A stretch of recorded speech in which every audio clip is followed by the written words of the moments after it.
Hi everyone, my name is Nicole Garcia and I'm an interpretive student aide with the East Bay Regional Park District. I work at Black Diamond Mines Regional Preserve in Antioch, California. Welcome to Nature's Discoveries, where we spend a few moments talking about a plant or animal that lives here in the East Bay. After this program, I'm actually going to be doing a coloring activity to color or draw the creature that we talked about today. So if you're interested in doing that with me, the items you'll need is a blank piece of paper, a pencil, eraser, and some crayons or markers, whatever color you prefer. I would like to give you guys a few moments to look at these 4 pictures on the screen and try to guess what animal we're going to be talking about today. If you do know, go ahead and type it in the comments. But if you don't, just follow along with me and hopefully you can figure it out. One clue is barn is in the name, and this is the bird we're going to be talking about. Another clue I have is these are the nests that they make. This is a flock of nests where there's a lot of them. But if you're going to see them around your home, it's probably going to look a little something like this one. So these are what their nests look like. And the last clue I have for people is the sound they make. So we're going to take a moment to listen to the sound they make and see if you guys can guess.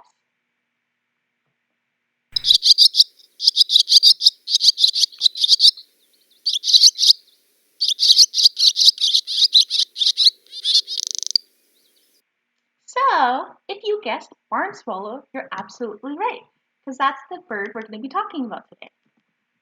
Swallows are a type of bird you can basically find everywhere except Antarctica.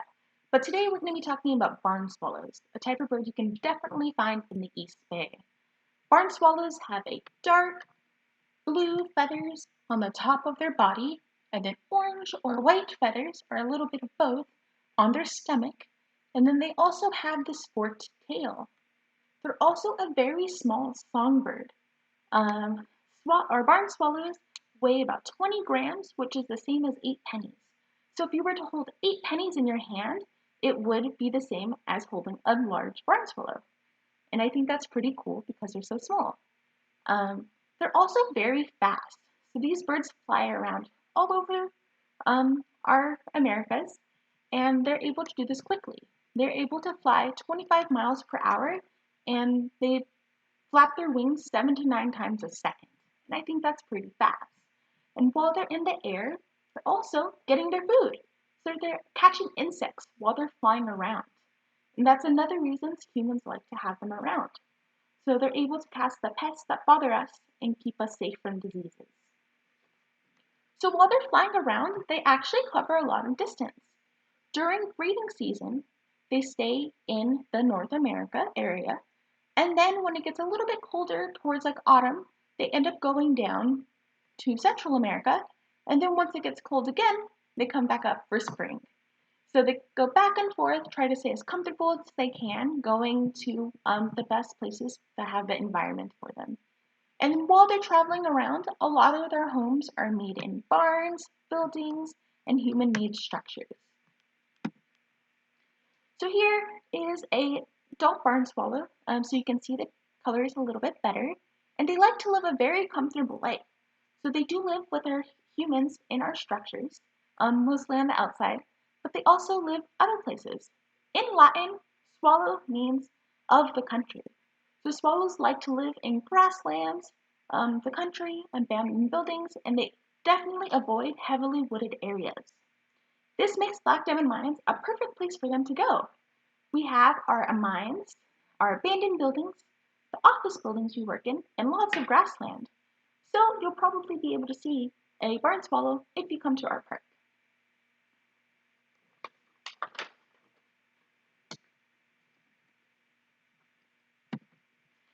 After a barn swallow is old enough to mate, the first thing they have to do is be courted.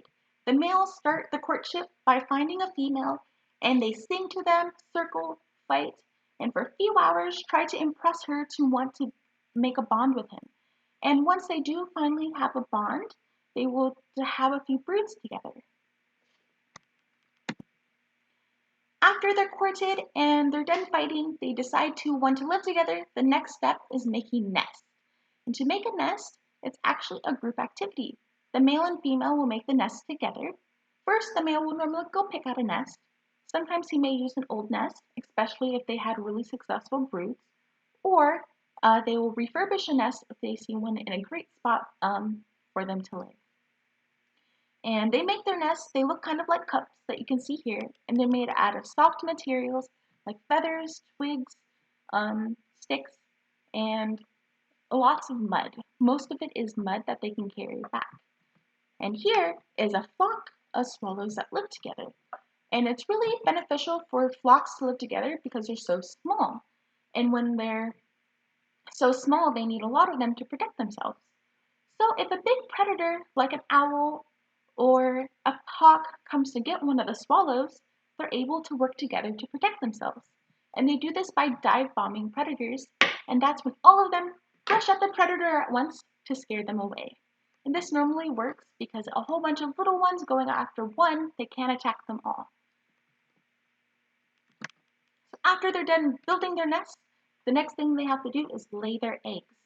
And one hatch of eggs from the bird or from the swallow is actually called a brood.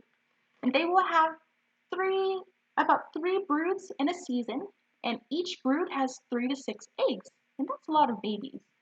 For the first 2 weeks, the female ends up sitting on the eggs and then only leaving to get food. And then the next 2 weeks, once they hatch, she brings them food back, and the male also helps bring them food. And during these 2 weeks, the babies are getting healthy so they're able to fly.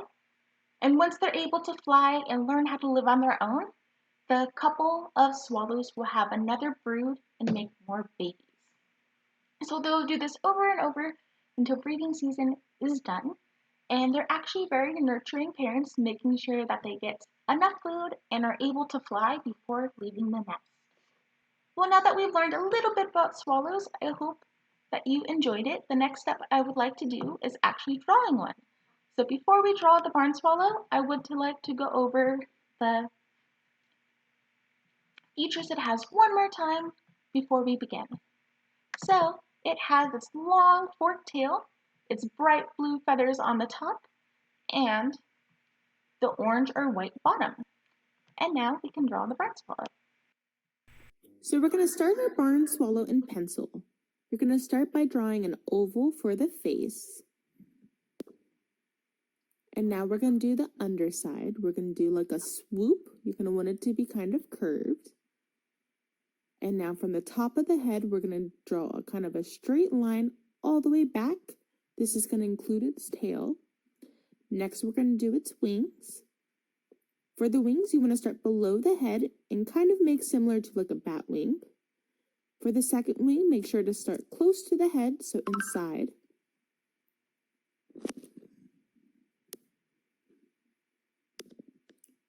Now we're going to add more detail to the wings. We're going to make like a lower C or U shape right below the wings. And now we're going to connect the below wing with a long line like we did at the top.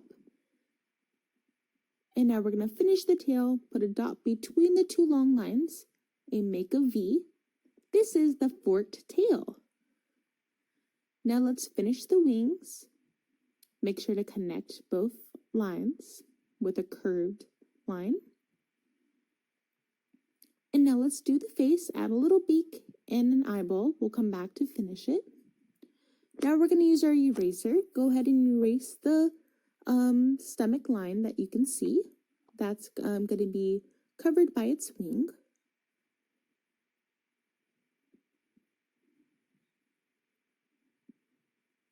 And we're also going to erase part of its other wing because we're going to give it more detail.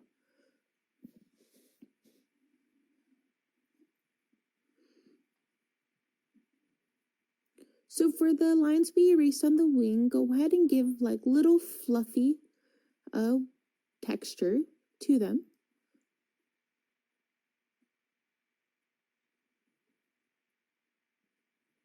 And this is going to be like its feathers.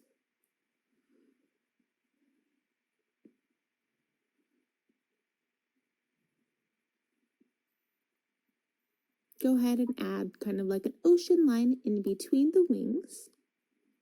And now we're going to finish the beak and face. There's the black line that outlines its eye. We're going to draw that now. Make sure to leave a little bit of space for the red orangish that is in its face. I'm going to fix these now. If you have any problems with your picture, go ahead and fix any details because next we're going to color it after we finish adding any detail.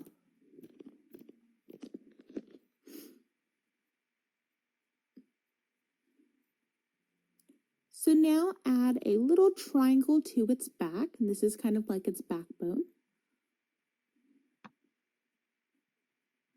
And then we get to color our picture.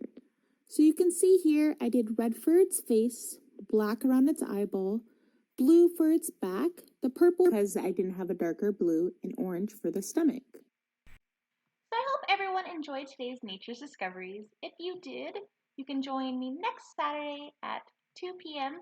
or not next Saturday, every other Saturday at 2 p.m. on Facebook. We do Nature's Discoveries. Yes, now you can see me. And if you do have any questions or comments about this video, you can always email us or call us. And if you do have any topics you would like me to go over during Nature's Discoveries, go ahead and leave them in the comments below or also email me. I'm happy to accommodate anybody's interest if they have any. Well, thank you so much for joining me for today's Nature's Discoveries, and I hope you learned something. Bye!